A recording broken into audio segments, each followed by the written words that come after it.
ত্রাণ সামগ্রী বিতরণ করা, বিপদগ্রস্ত মানুষগুলা আশ্রয় প্রার্থনা করলে তাদেরকে নিরাপদ আশ্রয়ের ব্যবস্থা করা। বন্যায় অলরেডি এমন শিশু পাওয়া গিয়েছে যার মা কোথায়, বাবা কোথায়, আত্মীয় স্বজন কোথায়, হয়তো কারো কারো জানা গিয়েছে, কারো কারো এখনো জানা যায় নাই, এবং বন্যা পরিপূর্ণ শেষ হওয়ার পরে জানা যাবে এরকম আরো কত শিশু পাওয়া যায় বা পাওয়া গিয়েছে বা পাওয়া যাচ্ছে। 1 নম্বর, এতিমের লালন পালন করা। 2, বিধবা নারীকে সহায়তা প্রদান করা। 3, দুস্থ অসহায় দরিদ্রদের সেবা করা। 4, অসুস্থ ব্যক্তির সেবা শুশ্রূষা করা। 5, অভাবী প্রতিবেশীর খোঁজ খবর রাখা। 6, কর্জে হাসানা দেওয়া। 7, ত্রাণ সামগ্রী বিতরণ করা। 8, বিপদগ্রস্ত মানুষগুলা আশ্রয় প্রার্থনা করলে তাদেরকে নিরাপদ আশ্রয়ের ব্যবস্থা করা। 9, রক্ত দেওয়া স্বেচ্ছায়, সুস্থ মানুষ যারা আছে রক্তে সমস্যা না থাকলে তারা রক্ত দেওয়া। 10, সমাজ কল্যাণমূলক ভালো কাজ করা। এটা ব্যক্তিগতভাবে হতে পারে, সাংগঠনিকভাবে হতে পারে। এই হলো 10টি খাত বললাম, আরও আছে মৌলিকভাবে 10টি। 1 নম্বর, এতিমের লালন পালন করা। বন্যায় অলরেডি এমন শিশু পাওয়া গিয়েছে যার মা কোথায়, বাবা কোথায়, আত্মীয় স্বজন কোথায়, হয়তো কারো কারো জানা গিয়েছে, কারো কারো এখনো জানা যায় নাই, এবং বন্যা পরিপূর্ণ শেষ হওয়ার পরে জানা যাবে এরকম আরো কত শিশু পাওয়া যায় বা পাওয়া গিয়েছে বা পাওয়া যাচ্ছে। এরা হলো এতিম। এতিমের লালন পালন করা। সূরা বাকারার 83 নম্বর আয়াতে আল্লাহ তাআলা বলেন, লা তা'বুদুনা ইল্লাল্লাহ ওয়া বিল ওয়ালিদাইনি ইহসানা ওয়াদিল কুরবা ওয়াল ইয়াতামা ওয়াল মাসাকিন। তোমরা আল্লাহ ছাড়া কারো ইবাদত করো না। ওয়া বিল ওয়ালিদাইনি ইহসানা, পিতা মাতার প্রতি সদাচরণ করো। ওয়াদিল কুরবা, নিকট আত্মীয়দের প্রতি সদাচরণ করো। ওয়াল ইয়াতামা, এতিমদের প্রতি সদ্ব্যবহার করো। ওয়াল মাসাকিন, অসহায় দরিদ্রদের প্রতি সদ্ব্যবহার করো। আয়াতে এতিমদের কথা বলা হয়েছে। অসহায়দের যখন সেবা করবেন আপনি 1 নাম্বার দেখবেন খাত এসে যাবে এতিমের খাত। সূরা বাকারার 215 নম্বর আয়াতে আল্লাহ তাআলা বলেন, ইয়াসআলুনাকা মাযা ইউনফিকুন, তারা আপনাকে জিজ্ঞাসা করে তারা কি খরচ করবে, কোন খাতে খরচ করবে। তারা আপনাকে জিজ্ঞাসা করে তারা কি খরচ করবে, কোন খাতে খরচ করবে। এই জায়গায় এই তারা দ্বারা উদ্দেশ্য একদল মানুষ, ওই মানুষদের যিনি নেতৃত্ব দিয়েছিলেন তার নাম আমর ইবনুল জামুহ রাদিয়াল্লাহু তাআলা। সাহাবীর নাম কি? আমর ইবনুল জামুহ। তিনি ওই সাহাবী, যেই সাহাবী তার একটা পায়ের সমস্যা ছিল। রাসূলুল্লাহ সাল্লাল্লাহু আলাইহি সাল্লামকে বলেছিলেন, ইয়া রাসূলুল্লাহ, আমি যদি জিহাদের ময়দানে গিয়ে শহীদ হই তাহলে কি আমি আমার এই যে ন্যাংরা পা, এই পায়ের পরিবর্তে সুস্থ পা নিয়ে জান্নাতে চলতে পারবো? রাসূলুল্লাহ সাল্লাল্লাহু আলাইহি সাল্লাম বললেন, তুমি যদি জিহাদে যাও আর যদি শহীদ হয়ে যাও তো জান্নাতে তুমি সুস্থ পা নিয়ে চলতে পারবা। তিনি চলে গেলেন, তিনি শহীদ হয়ে গেলেন। শহীদ হওয়ার পর রাসূল সাল্লাল্লাহু আলাইহি সাল্লাম যখন তার সামনে দিয়ে অতিক্রম করলেন, করার পর নবী বললেন, কে এটা? সাহাবীরা বললেন, হুজুর আমর ইবনুল জামুহ এবং তার সাথে কয়েকজন সাথী তারা। নবীজি বললেন, হ্যাঁ, আমি দেখতে পাচ্ছি কেমন যেন আমর সুস্থ পা নিয়ে জান্নাতে হাঁটতেছে। জিজ্ঞাসা করলেন, ইয়া রাসূলুল্লাহ, কোন খাতে খরচ করব, কি খরচ করব? আল্লাহ তাআলা জানায়া দিলেন, কুল মা আনফাকতুম মিন খায়র ফালিলওয়ালিদাইন ওয়াল আকরাবিনা ওয়াল ইয়াতামা ওয়াল মাসাকিনি ওয়াবনিস সাবিল। তারা আপনাকে জিজ্ঞাসা করে তারা কি খরচ করবে, কোন খাতে খরচ করবে। আপনি বলেন, তোমরা যে সমস্ত ভালো মালগুলো খরচ করো, এই মাল সম্পদ খরচ করবা পিতামাতার জন্য, নিকটাত্মীয়ের জন্য, এতিমের জন্য, অসহায় দুস্থ দরিদ্রদের জন্য এবং নিঃস্ব মুসাফিরের জন্য। একজন মুসাফির সফর করতে এসে টাকা পয়সা শেষ হয়ে গেছে, তাকে তোমরা এই সমস্ত সম্পদগুলা দিবা। এর মধ্যে এতিমের কথাও আল্লাহ তাআলা বলছে। একটা গুরুত্বপূর্ণ বিষয় মুসলমান ভাইয়েরা, বন্যা পরবর্তী সময় এমন এতিম পাওয়া যাবে যার বাবার অঢেল সম্পত্তি ছিল কিন্তু বাবা শেষ, মাও নাই। ঘটনাচক্রে এই এতিম সন্তানটা এখন ওয়ারিশ। এই এতিমকে কি করবে জানেন? এলাকার কিছু হোমলা চুমলা নেতারা তাকে টার্গেট করবে যে ওরে কেন্দ্র করেই কিছু সম্পদ হাতিয়ে নিতে হবে। এজন্য এলাকাবাসী যারা হবে, এলাকাবাসীর যারা দায়িত্বশীল ব্যক্তি, তারা সতর্ক অবস্থানে থাকতে হবে এতিমের সম্পদ যেন অন্যায়ভাবে কোনো নেতা খেতারা না খায়, এটা মাথায় রাখতে হবে। সূরা নিসার 10 নম্বর আয়াতে আল্লাহ তাআলা বলেন, ইন্নাল্লাযীনা ইয়াকুলুনা আমওয়ালাল ইয়াতামা যুলমা ইন্নামা ইয়াকুলুনা ফি বুতুনিহিম নারা ওয়া সায়াসলাউনা সাঈরা। যারা অন্যায়ভাবে এতিমের সম্পদ ভক্ষণ করে, আমার সাথে সবাই বলেন, যারা অন্যায়ভাবে এতিমের সম্পদ ভক্ষণ করে তারা তাদের পেটে আগুন খায়, আগুন ঢুকায়।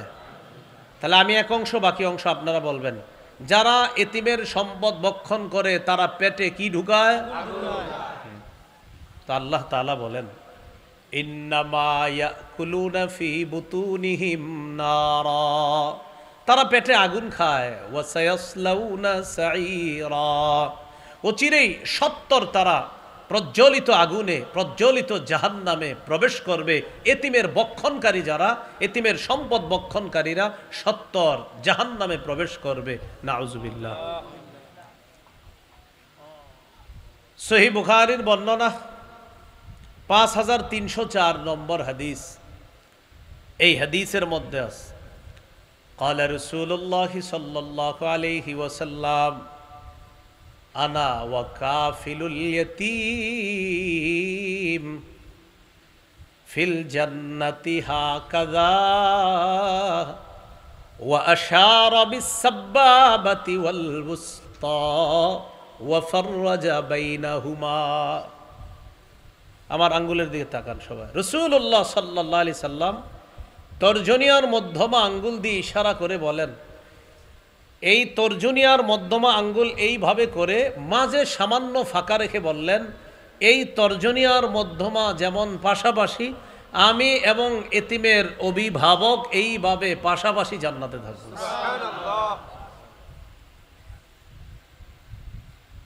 মুসনাদে আহমদের হাদিস 1905 নম্বর হাদিস, 1905।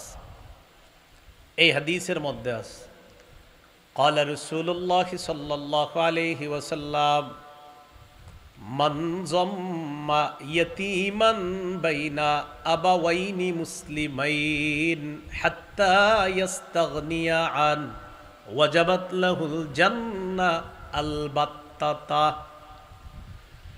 রাসূলুল্লাহ সাল্লাল্লাহু আলাইহি সাল্লাম বলেন, যে ব্যক্তি এমন কোনো এতিমকে লালন পালন করবে যে এতিম তার মুসলিম বাবাকে হারিয়েছে, মুসলিম মাকে হারিয়েছে। আবার বলছে, মুসলিম বাবা মা হারানো কোনো এতিমকে যদি কেউ লালন পালন করে, কতদিন? হাত্তা ইয়াস্তাগনিয়া আন, স্বাবলম্বী হওয়ার আগ পর্যন্ত। সে নিজে চলাচল করতে পারে, সে নিজে স্বাবলম্বী হয়েছে, এখন সে বুঝতেছে, চলতে পারে, জানতে পারে, এমন পর্যায়ে পৌঁছার আগ পর্যন্ত যে এতিমের লালন পালন করবে তার জন্য অবধারিতভাবে জান্নাত ওয়াজিব হয়ে যায়। ওয়াজাবাত লাহুল জান্নাহ আল বাত্তাতা, তার জন্য অবধারিতভাবে জান্নাত ওয়াজিব হয়ে যায়। তো বলছিলাম এতিমের লালন পালন করা এটা মানব সেবার একটা অন্যতম খাত। বন্যা কবলিত এলাকায় এমন এতিম পাওয়া যাবে, আবার আপনাদের এলাকায় আশেপাশে এরকম এতিমের সন্ধান পাবেন। তো এতিমের প্রতি আমরা সবাই যেন যত্নবান হতে পারি, আল্লাহ তৌফিক দান করেন। দ্বিতীয় খাত, বিধবা নারীকে সহায়তা প্রদান করা। বন্যা পরবর্তী সময়ে অসংখ্য বিধবা নারী পাওয়া যাবে। অসংখ্য পুরুষ আছে এমন যারা তার স্ত্রীকে হারিয়েছে, সন্তান হারিয়েছে। কেউ স্ত্রী হারা স্বামী হয়েছে, কেউ স্বামী হারা বিধবা স্ত্রী হয়েছে। তো যারা পুরুষ তারা তো তাদের জীবনটা কষ্ট করে হলেও একটা সময় আশা করি আমরা ইনশাল্লাহ আবার সে ঘুরে দাঁড়াবে। কিন্তু যেই নারী তার স্বামীকে হারিয়েছে, একজন বিধবা নারী, সমাজে তিনি ঘুরে দাঁড়ানোটা নারী হিসাবে তার জন্য অনেক মুশকিল। এই জন্য মানব সেবার অন্যতম একটা খাত হলো বিধবা অসহায় নারী যারা, তাদের প্রতি সহায়তা প্রদর্শন করা। কাঁধে করে মাথায় করে বোঝা করে হলো আপনার তাদের কাছে সহায়তা পৌঁছে দেওয়া। এটা ছবি দেওয়া দরকার নাই আপনার, আপনি শুধু নিয়ে যাচ্ছেন এতটুকু জনগণ জানতে পারে, সমস্যা নেই। যাকে দিচ্ছেন তার এখানে শুধু পৌঁছে দিয়ে আপনি চলে আসেন। সহিহ বুখারীর বর্ণনা 5353 নম্বর হাদিস। এই হাদিসের মধ্যে আছে ক্বালা রাসূলুল্লাহ সাল্লাল্লাহু আলাইহি ওয়াসাল্লাম আস-সাঈ আলাল আরমিলাতি ওয়াল মিসকিন কাল মুজাহিদি ফি সাবিলিল্লাহ আবিল কাইমিল লাইল আস-সাইমিন নাহার। রাসূলুল্লাহ সাল্লাল্লাহু আলাইহি ওয়াসাল্লাম বলেন, অসহায় বিধবা নারীকে সহায়তা প্রদান করার জন্য যারা এগিয়ে যায়, আল্লাহর রাস্তায় জিহাদ করলে, সারা রাত নফল নামাজ পড়লে, সারা দিন বিরামহীন নফল রোজা রাখলে যেই সওয়াব, আল্লাহর রাস্তায় জিহাদ করলে যেই সওয়াব, সারা রাত জাগ্রত থেকে নফল নামাজ পড়লে যেই সওয়াব, সারা দিন রোজা রাখলে যেই সওয়াব, অসহায় বিধবা নারীকে সহায়তা প্রদান করলে আল্লাহ তাকে সেই সওয়াব দান করবেন। তাহলে মুজাহিদের সওয়াব পাবে, সারা রাত নফল নামাজের সওয়াব পাবে, সারা দিন নফল রোজা রাখার সওয়াব পাবে। বিধবা অসহায় নারী যারা, তাদের প্রতি যেন আমরা সহায়তা প্রদর্শন করতে পারি, সহায়তা প্রদান করতে পারি, তাদের পর্যন্ত যেন আমরা সুন্দরভাবে তারা যা যা প্রাপ্য এগুলা পৌঁছে দিতে পারি। এই হাদিয়া তাদের কাছে সুন্দরভাবে আল্লাহ পৌঁছে দেওয়ার তৌফিক দান করেন। মানব সেবার তৃতীয় খাত, রোগীর সেবা শুশ্রূষা করা। বন্যা কবলিত মানুষগুলার জন্য সবচাইতে যেই জিনিসটা দরকার কিন্তু পাচ্ছে না, সেটা হলো স্বাস্থ্যসেবা। কিভাবেই পাবে বলেন? একজন ডাক্তার তো আর হসপিটালটা নিয়ে এখানে আসতে পারে না, সর্বোচ্চ আপনার কিছু নিয়ে ব্যাগে নিয়ে চলে আসবে। কিন্তু আপনার একটা রোগীর জন্য যা যা দরকার, কত কিছু প্রয়োজন, এগুলো সব নিয়ে একজন ডাক্তারের পক্ষেও যাওয়া সম্ভব না। তো যতটুকু পারা যায় তাদের স্বাস্থ্য সেবা নিশ্চিত করা, এটা কিন্তু দায়িত্ব কর্তব্য। এই ব্যানারের উপরে যে সমাজ কল্যাণমূলক লেখা, এটা তাদেরও দায়িত্ব কর্তব্য যে তারাও খুঁজে খুঁজে এই মনোহরগঞ্জের কারা স্বাস্থ্য সেবা পাচ্ছে না, তাদের কাছে এই স্বাস্থ্য সেবা পৌঁছে দেওয়া, এটাও তাদের দায়িত্ব কর্তব্য হয়ে যায়। তিরমিজির বর্ণনা 2737 নম্বর হাদিস, 2737 নম্বর হাদিস। এই হাদিসের মধ্যে আছে ক্বালা রাসূলুল্লাহ সাল্লাল্লাহু আলাইহি ওয়াসাল্লাম লিল মুমিনি আলাল মুমিনি সিত্তু খিসাল। সবাই মিলেমিশে বলেন, একজন মুসলমানের উপর অপর মুসলমানের জন্য 6টি হক রয়েছে। কয়টি হক রয়েছে ভাই? 6টি। এবার একটি একটি করে আমি বলি, মন দিয়ে শুনেন। ইয়াউদুহু ইযা মারিদা, কোন মুসলমান অসুস্থ হলে তাকে দেখতে যাওয়া, এটা আমার উপর কর্তব্য, আরেক মুসলমান আমার কাছে এই হক পাও না। 2 নাম্বার, ওয়াশহাদুহু ইযা মাতা, কোন মুসলমান মারা গেলে তার কাফন দাফনে অংশগ্রহণ করা, এটা একজন মুসলমানের দায়িত্ব, কর্তব্য। আরেক মুসলমান আমার আপনার কাছে এটা পাওনা। 3 নম্বর, ওয়ায়ুজিবুহু ইদা দাআ। কোন মুসলমান দাওয়াত দিলে ওজন না থাকলে তার দাওয়াত গ্রহণ করা। বিসমিল্লাহ। কোন মুসলমান দাওয়াত দিলে ওজর না থাকলে তার দাওয়াত গ্রহণ করা। 4 নাম্বার, ওয়ায়ুসাল্লিমু আলাইহি ইযা লাকিয়া। কোন মুসলমানের সাথে সাক্ষাৎ হলে তাকে সালাম দেওয়া।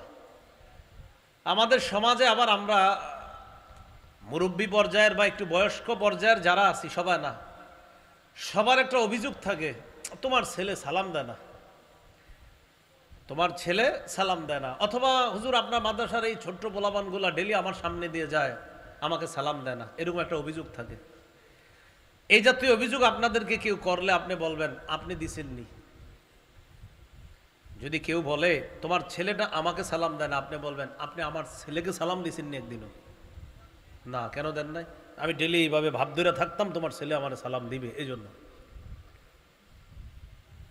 আপনাকে অভিযোগ করতে পারে আমি মসজিদের সামনে বসা, তোমার ছেলেটা কত দেখে আমাকে সালাম দেয় না। আবার অভিযোগ করতে পারে আমি বাজারে যাচ্ছিলাম, তোমার ছেলেটা দেখলাম দোকানের সামনে বসা, আমাকে সালাম দেয় না। আপনি বলবেন হাদিসে আসছে যিনি হাঁটবে তিনি বসা ব্যক্তিকে সালাম দেবে, আমার ছেলে তো বসা ছিল, আপনি হাঁটা অবস্থায় সালামটা কেন দিলেন না?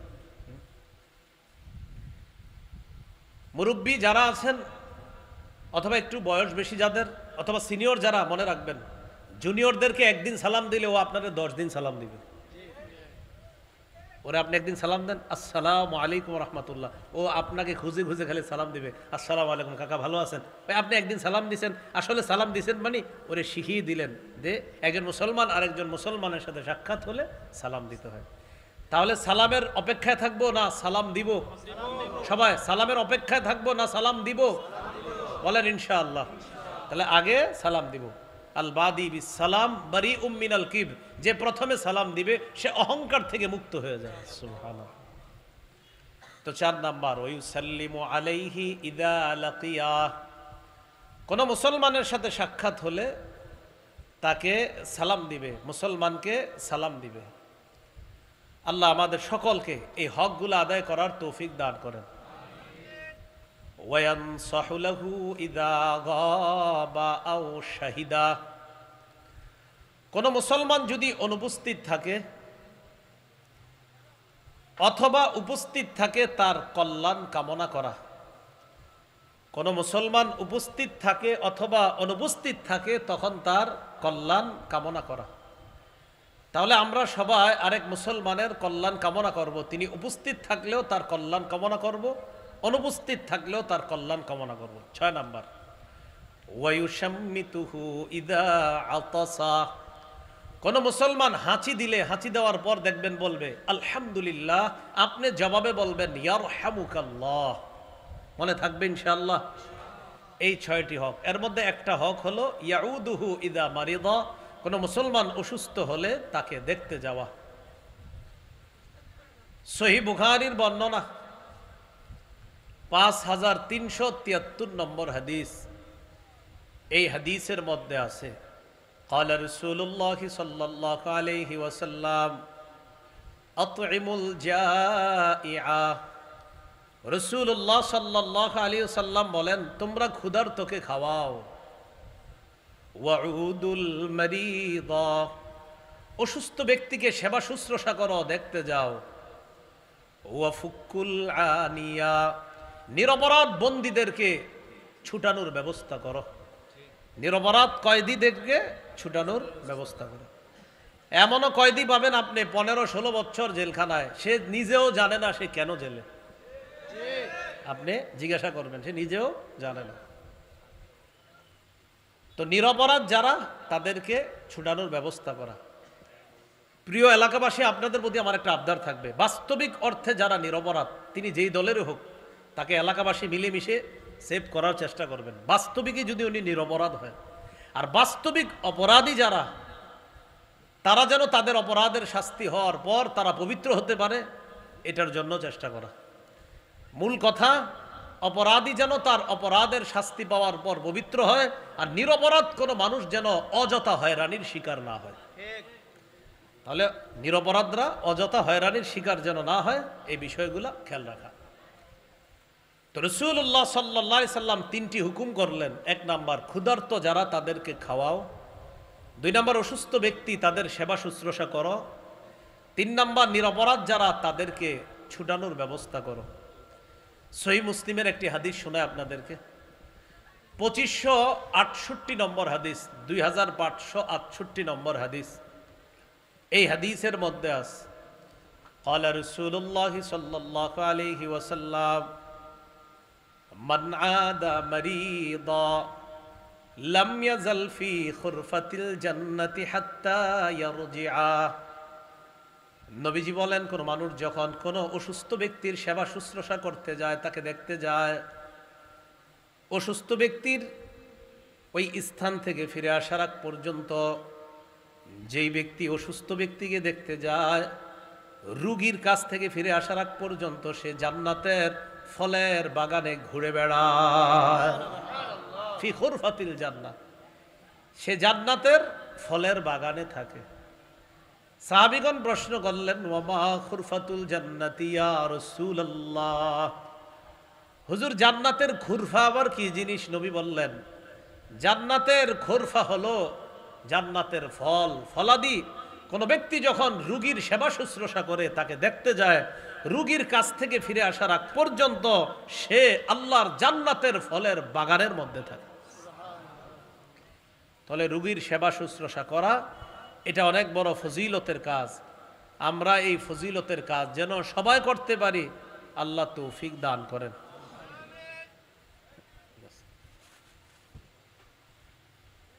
রাসূলুল্লাহ সাল্লাল্লাহু আলাইহি ওয়াসাল্লামের আরেকটি হাদিস আমরা শুনি।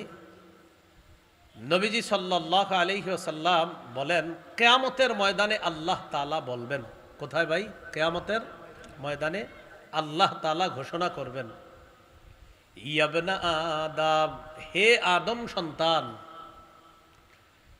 মারিতু ফালাম তাউদনি, আমি অসুস্থ হয়েছি, তুমি আমাকে দেখতে আসো নাই। আল্লাহ বলবে, ক্বালা ইয়া রাব্বি কাইফা আউদুকা ওয়া আনতা রাব্বুল আলামিন, আল্লাহ আপনাকে কিভাবে দেখতে যাব? আপনি না বিশ্ব জগতের রব, আপনি কি অসুস্থ হন নাকি? আমি আপনাকে কিভাবে দেখবো? আল্লাহ, আপনি তো বিশ্ব জগতের রব, আপনি তো অসুস্থ হন না। আল্লাহ তাআলা বলবেন, আমা আলিমতা আন্না আব্দি ফুলানান মারিদাফ, তুমি কি জানো না আমার অমুক বান্দা অসুস্থ হয়েছে? ফালাম তাউদহু, তুমি তাকে দেখতে যাও নাই। আমা আলিমতা আন্নাকা লাম লাউ উত্তাহু, তুমি যদি আমার ওই বান্দাকে দেখতে যাইতা, লাওয়াজাত্তানি ইনদাহু, আমার ওই অসুস্থ বান্দার কাছে আমি আল্লাহকেই খুঁজে পেয়ে যাইতাম। আমি অসুস্থ হয়েছি, তুমি দেখতে আসো নাই। বান্দা বলবে, আল্লাহ আপনি বিশ্ব জগতের রব, আপনাকে কিভাবে দেখতে যাব? আপনি কি অসুস্থ হন? আল্লাহ তাআলা বলেন, আমা আলিমতা আন্না আব্দি ফুলানান মারিদা ফালাম তাউদহু, তুমি কি জানো না আমার অমুক বান্দা অসুস্থ হয়েছে, তুমি তাকে দেখতে যাও নাই। আমা আলিমতা আন্নাকা লাউ উত্তাহু লাওয়াজাত্তানি ইনদাহু, তুমি কি জানো না যদি ওই বান্দার কাছে তুমি তাকে দেখতে যাইতা, তার সেবা শুশ্রূষা করার জন্য যাইতা, তাহলে তার কাছেই আমাকে, আমি আল্লাহকে খুঁজে পাইতাম। সুবহানাল্লাহ। রোগীর সেবা শুশ্রূষা যেন আমরা করতে পারি, আল্লাহ তৌফিক দান করেন। এই গেল মানব সেবার 3 নম্বর খাত। মানব সেবার 4র্থ খাত, প্রতিবেশী যারা আছে তাদের খোঁজ খবর রাখা। বন্যা কবলিত এমন মানুষ আছে যাদের প্রতিবেশীরা মাশাআল্লাহ অনেক কোটিপতি, হয়তো শহরে বা কোথাও থাকে। বন্যা তাদেরকে গ্রাস করেনি, কিন্তু তার প্রতিবেশীকে গ্রাস করেছে। এই মুহূর্তে ওই প্রতিবেশীর খোঁজ খবর নেওয়া, কেমন আছে, কি অবস্থায় আছে, তাদের খোঁজ খবর নেওয়া, এটা মানব সেবার অন্তর্ভুক্ত। এটা দায়িত্ব, এটা কর্তব্য। সহিহ বুখারীর বর্ণনা 6015 নম্বর হাদিস। এই হাদিসের মধ্যে আছে, ক্বালা রাসূলুল্লাহ সাল্লাল্লাহু আলাইহি ওয়াসাল্লাম, মা যালা জিবরিলু ইউসিনি বিল জার হাত্তা যানানতু আন্নাহু সায়ুওয়ারিসুহু। রাসূলুল্লাহ সাল্লাল্লাহু আলাইহি সাল্লাম বলেন, জিবরিল আমিন আমাকে প্রতিবেশীর ব্যাপারে এত বেশি ওসিয়ত করেছে, প্রতিবেশীর হক আদায় করার ব্যাপারে এত বেশি আমাকে বলেছে, আমি ধারণা করে ফেললাম না জানি প্রতিবেশীকে উত্তরাধিকার বানায়া দেয়। আমার এমন ধারণা হয়ে গেছে, এত বেশি বলছে প্রতিবেশীর হক আদায় করেন, প্রতিবেশীর হক, মানে আমি টেনশনে পড়ে গেছি, না জানি জিবরিল আমিন আল্লাহর পক্ষ থেকে এই হুকুম নিয়ে আসে যে উত্তরাধিকারের মধ্যেও প্রতিবেশীরে রেখে দেন। এই টেনশনে পড়ে গেলাম, এত বেশি প্রতিবেশীর হক আদায় করতে বলছে। মাসালা মনে রাখবেন, প্রতিবেশী তারা কিন্তু উত্তরাধিকারের হক না, মিরাজ তারা পাবে না। কিন্তু নবীজি বলেন এত বেশি প্রতিবেশীর হক আদায় করতে বলছে, আমার ধারণা হয়ে গেল না জানি কখন বলে ফেলে যে প্রতিবেশীকেও মিরাসের হকের অন্তর্ভুক্ত বানায় নেন। আমার এরকম ধারণা হয়ে গেছে। এটা কি বুঝাইলেন নবী? গুরুত্ব বুঝাইলেন প্রতিবেশীর হক আদায় করা কতটা জরুরি। আল্লাহ কথাগুলা বুঝার তৌফিক দান করেন। রাসূলুল্লাহ সাল্লাল্লাহু আলাইহি সাল্লামের আরেকটি হাদিস আমরা জানি, সহিহ মুসলিমের 46 নম্বর হাদিস। এই হাদিসের মধ্যে আছে ওয়াল্লাহি লা ইউমিনু, আল্লাহর কসম সে ইমানদার হবে না। বলেন তো কি বললাম? আল্লাহর কসম সে, মনে রাখেন কিন্তু কথাটা, নবী আবার বলতেছে ওয়াল্লাহি লা ইউমিনু, দুইবার, আল্লাহর কসম সে ইমানদার হবে। আবার ওয়াল্লাহি লা ইউমিনু, আল্লাহর কসম সে, এবার আপনারা বলেন তো আল্লাহর কসম সে, আবার আল্লাহর কসম সে, আবার আল্লাহর কসম সে, কয়বার বললেন? কে?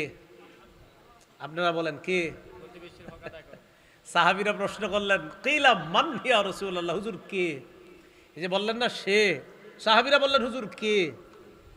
আপনি যে বললেন সে ইমানদার না, সে ইমানদার না, আল্লাহর কসম সে ইমানদার না। আমার আপনার যেমন প্রশ্ন আসছে, হুজুর সেটা কে? সাহাবীরা নবীজির বললেন কিলা মান ইয়া রাসূলুল্লাহ, হুজুর এই সে কে? তখন রাসূলুল্লাহ সাল্লাল্লাহু আলাইহি সাল্লাম বললেন, আল্লাযী লা ইয়ামানু জারুহু বাওয়াইকা, যার প্রতিবেশী তার অনিষ্টতা থেকে নিরাপদ না, যার প্রতিবেশী তার অনিষ্টতা থেকে, আমার প্রতিবেশী আমার অনিষ্টতা থেকে নিরাপদ যদি না হয়, আমার প্রতিবেশী আমার অনিষ্টতা থেকে যদি নিরাপদ না হয়, নবীজি বলেন আল্লাহর কসম সে ইমানদার না, আল্লাহর কসম সে ইমানদার না, আল্লাহর কসম সে ইমানদার না। পাশাপাশি দুই ঘর, রাতের বেলা এক চালের উপরে নারিকেল পড়ছে হয়তো, এটা নিয়ে সকালে ঝগড়া শুরু এসা পর্যন্ত। আর কি আশ্চর্য কথা! আপনার গাছের বড়ই পাশের ঘরের এক বাচ্চা হাতে দিচ্ছে, হ্যাঁ আমার বড়ই তোমার ছেলে ধরলো কেন? প্রথমে শুরু করছে দুই ঘরের মহিলা, সেই ঝগড়া পুরুষদের কাছে গেছে, সেই ঝগড়া রাত এসার সময় গিয়াও চলতেছে সারাদিন। ঘটনা কি? বড়ই নিয়ে শুরু। রাসূলুল্লাহ সাল্লাল্লাহু আলাইহি সাল্লাম বললেন, প্রতিবেশীর অনিষ্টতা থেকে যদি আরেকজন প্রতিবেশী নিরাপদ না থাকে, আল্লাহর কসম সে ইমানদার না, সে ইমানদার না, সে ইমানদার না। আল্লাহ আমাদের সকলকে প্রতিবেশীর হক, এই মানব সেবাটা উত্তমভাবে আদায় করার তৌফিক দান করেন। আরেকটা হাদিস শুনি। রাসূলুল্লাহ সাল্লাল্লাহু আলাইহি সাল্লাম বলেন, এটা হাদিসের কিতাব আছে আমার সিলসিলাতুস সহিহা, এই কিতাবের 149 নম্বর হাদিস। এই হাদিসের 149 এবং 146 মধ্যে আছে। قال رسول الله صلى الله عليه وسلم ليس المؤمن الذي يشبع وجاره جائع إلى جنبه। রাসূলুল্লাহ সাল্লাল্লাহু আলাইহি সাল্লাম বলেন, ওই ব্যক্তি ইমানদার না যে ব্যক্তি পরিতৃপ্ত হয়, পেট ভরে খায়। ওই ব্যক্তি ইমানদার না যে পেট ভরে খায়, উদর ভর্তি করে খায়, অথচ তার পাশের প্রতিবেশী ক্ষুধার্ত। নবী বলেন সে ইমানদার না। উদর ভর্তি করে খায়, তার প্রতিবেশী ক্ষুধার্ত, সে ইমানদার না। আল্লাহ আমাদেরকে প্রতিবেশীর হক আদায় করার তৌফিক দান করেন। মানব সেবার পঞ্চম খাত, পাঁচটাই তো গেল নাকি? পাঁচটা চলে গেল না? পাঁচটা গেছে, তাহলে ষষ্ঠ খাত। মানব সেবার ষষ্ঠ খাত হলো কর্জে হাসানা দেওয়া। কি দেওয়া? কর্জে হাসানা। কি পাঁচটা গেল না চারটা গেল? না পাঁচটা গেছে? না পাঁচটাই মনে হয়। আচ্ছা, এক নম্বরতে আলোচনা করলেই তো পারো। এক নম্বর এতিম লালন পালন, দুই নম্বর বিধবা অসহায়দের প্রতি সেবা প্রদান, 3 নম্বর হ্যাঁ দুস্থদের সেবা করা, কিন্তু এটা আলোচনা করি নাই, ঠিক আছে 4টা গেছে। 3 নম্বরে আসছে হলো আপনার রুগীর সেবা করা বলে ফেলছি, আর 4 নম্বরে বলছি হলো আপনার প্রতিবেশীর হক আদায় করা। মাশাল্লাহ 4টাই গেছে, ওইটা বাকি আছে দুস্থ অসহায়দের সেবা করা, এটা এখনো বলি নাই। কি বুঝলাম না, আপনারা শ্রোতা না আমার ছাত্ররা তো মনে রাখে, আপনারা মনে রাখেন না কেন? মাঝে মাঝে মনে করাই দিবেন না, সামনে থেকে একটু মনে রাখবেন, ঠিক আছে ইনশাল্লাহ। খাতা কলম নিয়ে উনি লিখতেছে সবে, উনি আবার দিকে দিকে বলতেছে। মাশাল্লাহ আপনার বিষয়টা ভালো লাগছে, আল্লাহ আপনারে বরকত দান করেন। হ্যাঁ একটা বাকি আছে, সেটা হলো অসহায় দুস্থদের সেবা সহযোগিতা করা। আলহামদুলিল্লাহ এটা তো চলতেছে, ওলামায়ে কেরাম স্বতঃস্ফূর্তভাবে সেবা প্রদান করতেছে। এই ব্যাপারে কিছু দলিল নিয়ে আমরা সূরা বালাদের 14 থেকে 16 নম্বর আয়াত, সূরা বালাদটা 30 নম্বর পারা একটা সূরা। আল্লাহ তাআলা নবীজিরে জানায় দেয়, হাবিব আপনি আপনার উম্মতকে জানায় দেন, জান্নাতের ঘাটি যদি তারা অতিক্রম করতে চায়, জান্নাতের ঘাটি, তো তাদেরকে কিছু আমল আছে, এর মধ্যে কিছু আমল জানায় দেন যে জান্নাতের ঘাটি অতিক্রম করার অন্যতম কিছু খাত আছে। সেটা কি? আল্লাহ তাআলা বলেন, আও ইতআমুন ফি ইয়াউমিন যী মাসগাবা ইয়াতীমান যা মাকরাবা আও মিসকিনান যা মাতরাবা।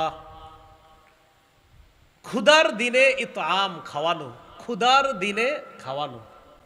ইয়াতীমান যা মাকরাবা, ইতিমকে খাওয়ানো, নিকট আত্মীয়কে খাওয়ানো। আও মিসকিনান যা মাতরাবা, ভুলুণ্ঠিত অভাবগ্রস্তকে খাওয়ানো মানে জান্নাতের ঘাটি অতিক্রম করা।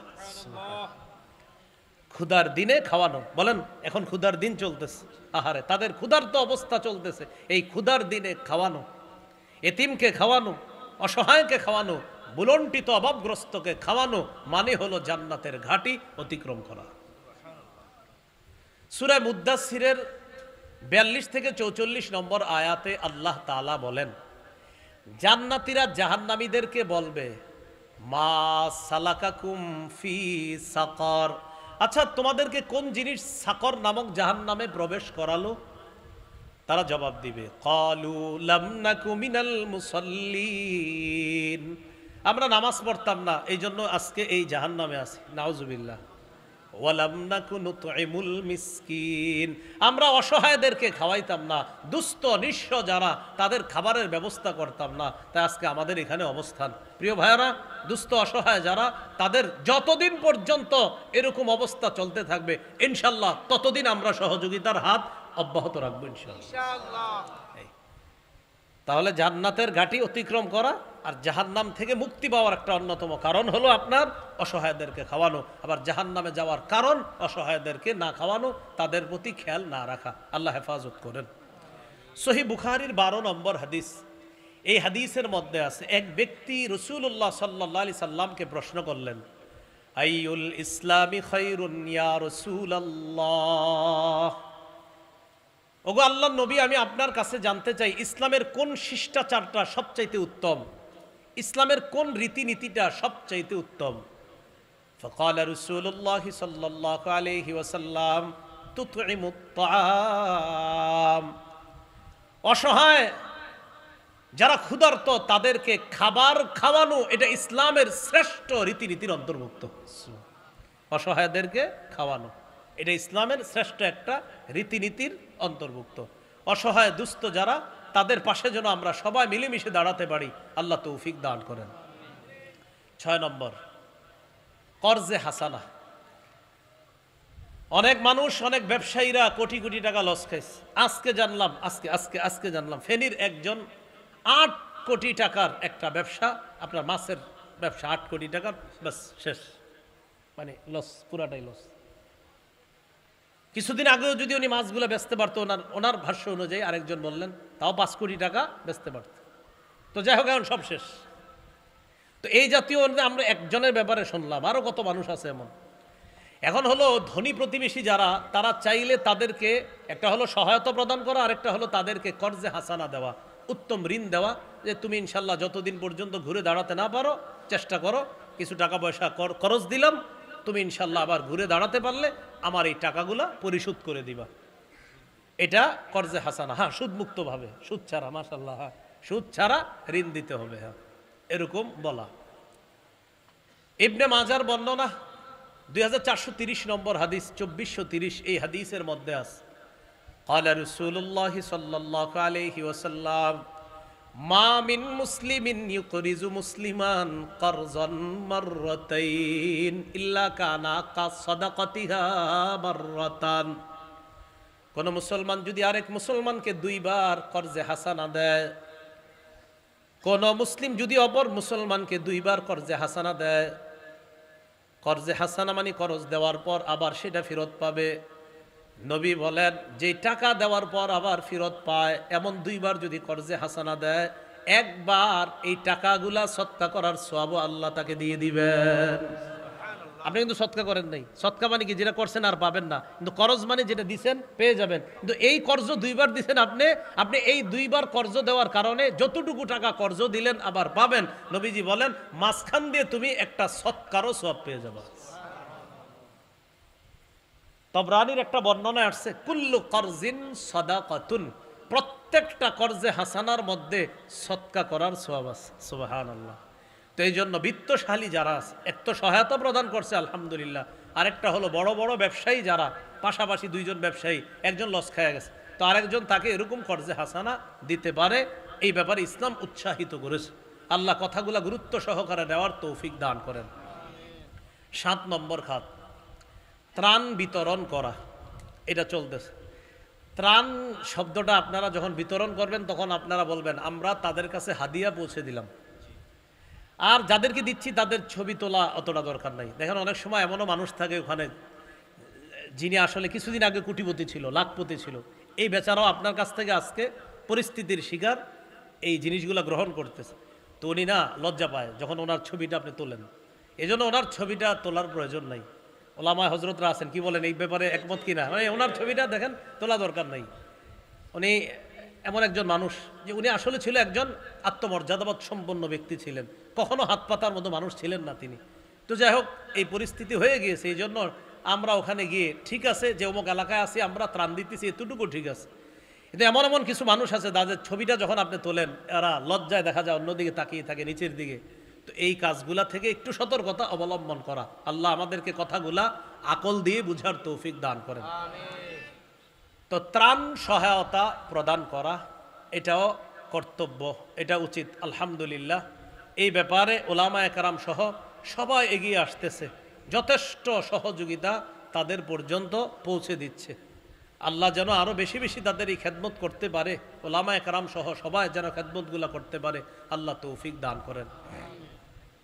এখন এই যে তাদের কাছে আমরা এগুলা পৌঁছে দিচ্ছি এই বিষয়গুলা, এগুলা কিন্তু এরকম মনে না করা যে আমি মনে হয় ঠেকা তার কাছে গেছি, না, বরং এটা মনে করা উচিত যে আপনারা এই অধিকারগুলা পাও না, আমরা আসছি আপনাদের কাছে এগুলা পৌঁছায় দেওয়ার জন্য। সহিহ মুসলিমের বর্ণনা 2699 নম্বর হাদিস, 2699, এই হাদিসের মধ্যে আছে ক্বালা রাসূলুল্লাহ সাল্লাল্লাহু আলাইহি ওয়াসাল্লাম, রাসূলুল্লাহ সাল্লাল্লাহু আলাইহি ওয়াসাল্লাম বলেন যেই ব্যক্তি দুনিয়াতে কোনো একজন মুসলমানের একটা পেরেশানি লাঘবের চেষ্টা করে, কয়টা পেরেশানি? একটা পেরেশানি লাঘবের চেষ্টা করবে। মান ইয়াসসারা কুরবাতাম মিন কুরাবিদ দুনিয়া, আরেকটা বর্ণনা আছে মান ইয়াসসারা আলা মুসিরিন। কোন মুসলমান যদি আরেক মুসলমানের একটা পেরেশানি, দুনিয়াবি পেরেশানি দূর করে, একটা দুনিয়াবি পেরেশানি দূর করে, আল্লাহ তাআলা কিয়ামতের ময়দানে তার কঠিন একটা পেরেশানি থেকে আল্লাহ তাকে হেফাজত করবেন। আবু দাউদের বর্ণনা আসছে 4946 নম্বর হাদিসে আছে মান ইয়াসসারা আলা মুসিরিন ইয়াসসারাহুল্লাহু আলাইহি। কোনো অভাবগ্রস্ত ব্যক্তির যদি কেউ সহায়তা প্রদান করে, কঠিন বিপদে আছে এমন কোনো মুসলমানের কেউ সহায়তা প্রদান করে, আল্লাহ তাআলাও তাকে কঠিন বিপদের সময় আল্লাহ তার অনেক বিষয়কে সহজ করে দিবেন। এই জন্য ত্রাণ ইত্যাদিগুলা দেওয়া, কঠিন বিপদগ্রস্ত মানুষের কাছে পৌঁছে দেওয়া, আশা করা কিয়ামতের ময়দানে কঠিন বিপদ থেকে আল্লাহ আমাকে হেফাজত করবেন। এইগুলো তার সামগ্রী 7 নাম্বার। 8 নাম্বার শরণার্থীদেরকে আশ্রয় দেওয়া। এটা মাশাআল্লাহ মাদ্রাসাগুলা মসজিদগুলা সবচেয়ে বড় ভূমিকা রাখছে। মাদ্রাসা আলহামদুলিল্লাহ বড় বড় মাদ্রাসাগুলাতে আপনি গিয়ে দেখেন এখন হিন্দুরাও আছে, মুসলমানরা আছে, মসজিদেও হিন্দুদেরকে মুসলমানরা আশ্রয় দিচ্ছে। সারা দুনিয়াবাসীকে এটা বলে দেওয়া যে ইসলাম একমাত্র ধর্ম যা সমস্ত ধর্মের মানুষের নিরাপত্তা নিশ্চিত করে। কোন ধর্ম? ইসলাম। এটা বুঝা ঠিক না না বুঝা? এটা আসলেই ঠিক, বলেন আসলেই ঠিক। ইসলাম একমাত্র ধর্ম যেটা সারা পৃথিবীর সব ধর্ম বর্ণ সবার জাতি নির্বিশেষ সবার নিরাপত্তা নিশ্চিত করে। এটার নাম কি?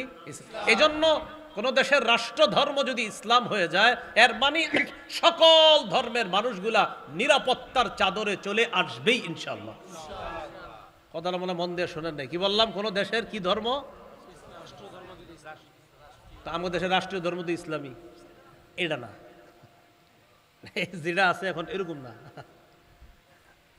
বলেন ইসলামী হুকুমত, কোরআনের আইন যদি চালু হয়ে যায় তাহলে সব ধর্মের বর্ণের মানুষগুলা নিরাপত্তা পাবে ইনশাআল্লাহ। যে আল্লাহর কাছে দোয়া করবো, আল্লাহ আমরা সবাই যেন নিরাপদে থাকতে পারি। এই জন্য আল্লাহ আপনি রাসূল সাল্লাল্লাহু আলাইহি সাল্লামের সেই শাসন ব্যবস্থা আমাদের দেশে কায়েম করে দেন।